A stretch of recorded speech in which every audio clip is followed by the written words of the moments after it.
இந்த அரியநேந்திரன் உட்பட இந்த சுமந்திரன், ஸ்ரீதரன், செல்வமடைக்கல்நாதன், சித்தார்த்தன், விக்னேஸ்வரன் சகலருமே உள்ளக விசாரணையை வலியுறுத்தியவர்கள். கோட்டாபய ராஜபக்சவை பாதுகாத்தவர்கள் இவர்கள்தான்.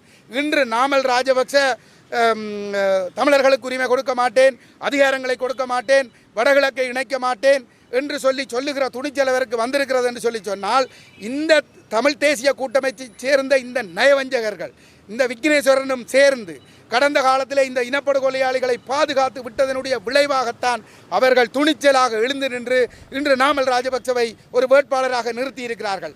இனப்படுகொலையாளி கோட்டாபய ராஜபக்ச அங்கே நிற்கிறார் நாமல் சைன் பண்ணுகிற பொழுது, இனப்படுகொலையாளி மஹிந்த ராஜபக்ச அங்கே நிற்கிறார் கோட்டாபய ராஜபக்ச நொமினேஷனில் சைன் பண்ணுகிற பொழுது, அவருக்கு துணை நின்ற பசில் ராஜபக்ச நிற்கிறார், சமல் ராஜபக்ச நிற்கிறார். இவர்கள் எல்லோரும் நிற்கிறார்கள் என்று சொன்னால் இவர்களை இவ்வளவு சுதந்திரமாக செயல்படுவதற்கு வாய்ப்பை ஏற்படுத்தி கொடுத்தவர்கள் யார்?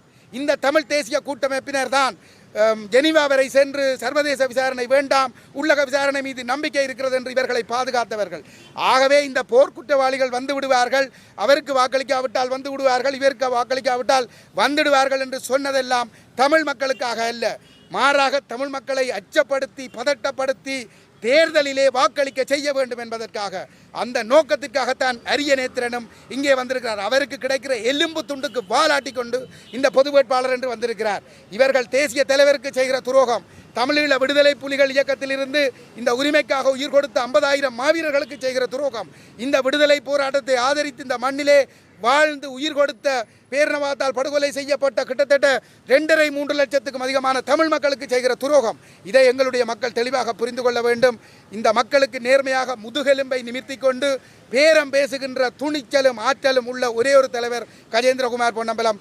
அவரை நீங்கள் பின்பற்றுங்கள். அவருடைய வேண்டுகோளின்படி இந்த தேர்தலை புறக்கணிக்க வேண்டும் என்று கேட்டு எங்களுடைய பணிகளை தொடர்கிறோம்.